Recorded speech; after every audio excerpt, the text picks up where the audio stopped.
have got the interview call. This interview call is to be understood in a very different way now. Let us understand it in a simple way.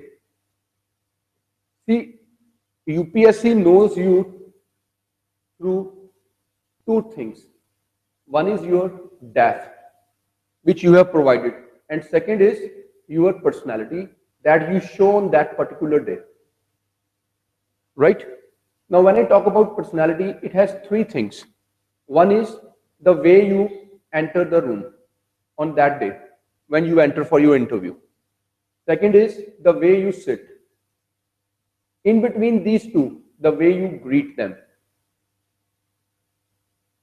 So you're entering, you're greeting, and the way you sit in the room, and then your communication. So this is about your personality. Enter, greet, sit, and communicate. In all this, the quantum of knowledge is important, but not most important. The most important thing is how you communicate. Now, your personality is one thing, your DAF is another thing. Through your DAF, you have given them a lot of information about you. So they know you by your information that you have provided them. And in this information, the most important is your hobby or in any mock that we undertake, we always try to grill a student on the issue of the selection of hobbies. It has become a misnomer kind of a thing that any hobby can be planned and you can then go and give any kind of answers there, or you can skip some of the answers. A hobby is something which is something very close to our heart. It is not by force, it is by choice. So you have to prepare it very holistically. If there is any problem with your hobbies, the marks will decline in the interview. This is very important. You always keep it in mind. Now, this is about how UPSC know you. They know you through your DAF and your personality, as I have explained, the way you enter, the way you greet, the way you sit, the way you communicate, and the quantum of knowledge that you require. And you have already supplied them with the DAF, your detailed form, application one, and then there is the information you provided more holistically, that the hobbies you have filled in. How you can understand what UPSC is.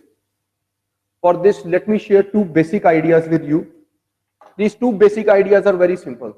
One, very important, remember, we all know that there was one Maharaja Ranjit Singh in Punjab, and due to chickenpox, he had one eye scar.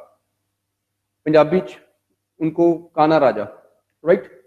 Now, once he invited many good painters of the time to paint one portrait of himself. One of the most prominent painters, in order to please the king, painted both the eyes correct, fine, without any disease.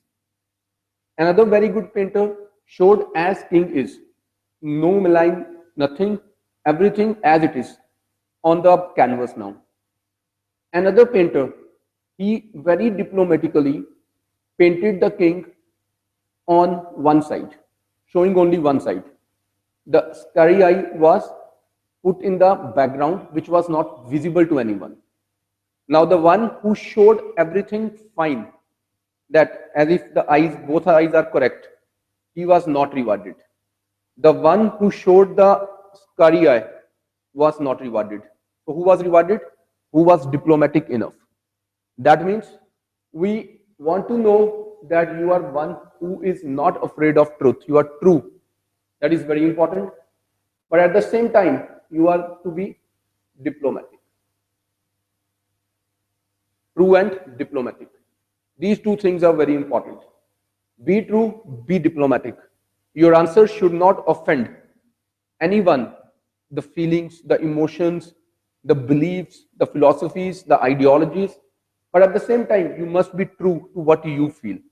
So selection of words in the interview is what is going to make the difference. Another thing now, to a new story, to a simple idea. See, somebody asked me what I mean by an interview. For me, interview is a process in which neither you are standing in the street and arguing with anybody, nor do it's a classroom lecture. It's somewhere between the two. So where it can be fixed, I found the answer in a drawing room circle, where few people sit. They are sitting not very formally. Yes, it is formal, but not very formal. But at the same time, there is a decorum, there is a discipline, there is a comfort at the same time. Relaxed people sitting, discussing, and debating. This is what the interview platform is to be taken as. If we understand this, then the entire stress is gone. We are sitting as equals.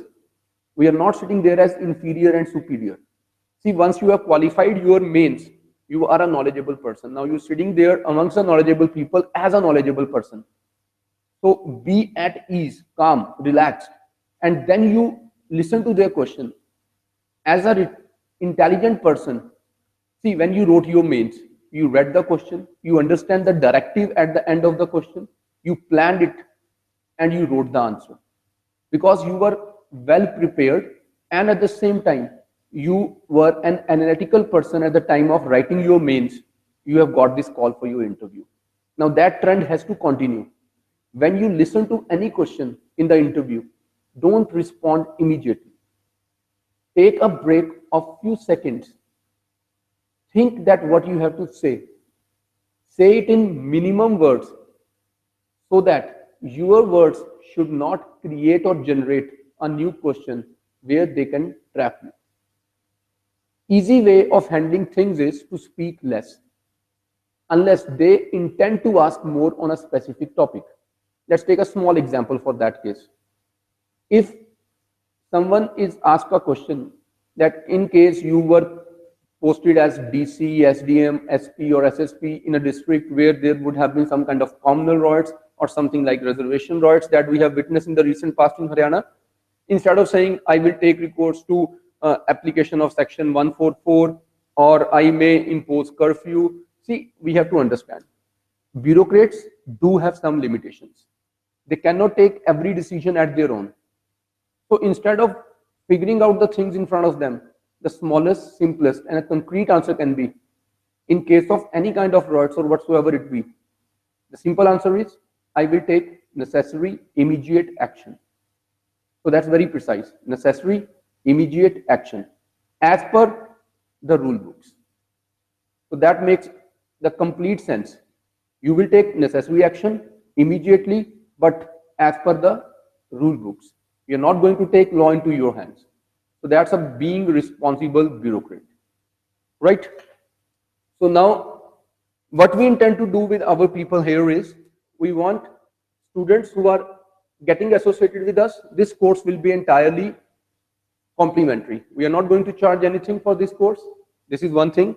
Two, you have to just visit our website. On the website, you have to fill one form so that we can see your DAF. We can prepare one-on-one questions for you, and it's not just me but team. Entire team will be in interaction with you through net only. You need not travel different places. This team will be interacting with you one-on-one. We will take at least 3 mocks for every person who enroll with us. For all these mocks, you have to just fill in the form at our website www.rajiasacademy.com. It's www.rajiasacademy.com. www.rajiasacademy.com. You fill one form there, get in touch with us. Our team will be handy for you anytime. We will give you a timetable according to which mocks will be conducted, and at least 3 mocks will be conducted for everyone. In case need be, we have to work on your personality, we have to work on your answers, we have to work on your delivery. They can go up to 7. So here we are, wishing you very best of luck for your interviews and for your final selections. Thank you everybody. Take care. Best of luck.